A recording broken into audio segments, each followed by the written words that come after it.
Evaluating expressions, Lesson B notes, example number 1. We're going to evaluate the following expressions. Wherever you see a variable, you're going to want to put parentheses. So take a moment, pause your video, and write that down. The reason why we use parentheses is because the coefficient in front of the variable represents multiplication. Coefficient right beside the variable represents multiplication. So we use the parentheses to represent the multiplication. Now for A, we don't technically need parentheses, but we're going to use them anyway, just to get in the habit of doing it. So wherever I see a variable, I put parentheses, and then I'm going to bring down the plus 6.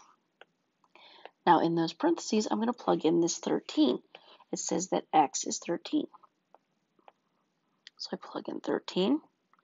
Now since there's no number in front of the variable, there's no coefficient, that means I don't need to multiply. In other words, I can drop the parentheses and just bring down the 13 plus 6. Now, I'm going to combine these numbers. The signs are the same. I'm going to add and keep the sign. Now that problem was a little bit easier because there was no coefficient, so I didn't need to multiply, and there was no negative numbers. So let's try B.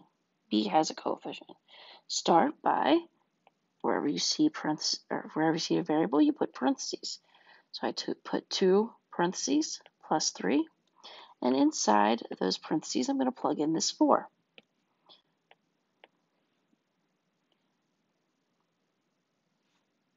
Start with your multiplication. 2 times 4 is 8. Bring down the plus 3. And now I'll combine these. 8 plus 3 is 11.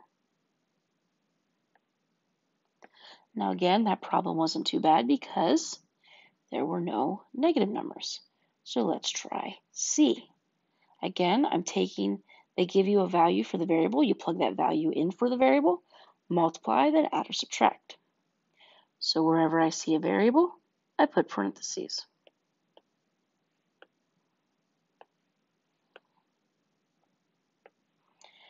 I'm going to plug this negative 6 in for y. And I'm going to start with the multiplication now. 2 times 6 is 12, and there's 1 negative, so that means it'll be negative 12. 1 is an odd number. There's an odd amount of negatives, so it would be negative 12. Bring down the plus 1. Now I've got negative 12 plus 1. If you need to, put the squiggly line. Those signs are different, so I'm going to subtract and keep the sign of the larger number. The larger number is 12, it's negative, so my answer is negative 12. Negative 11. So that is evaluating expressions. Plug the number in and simplify. If you have any questions on example 1, please let me know.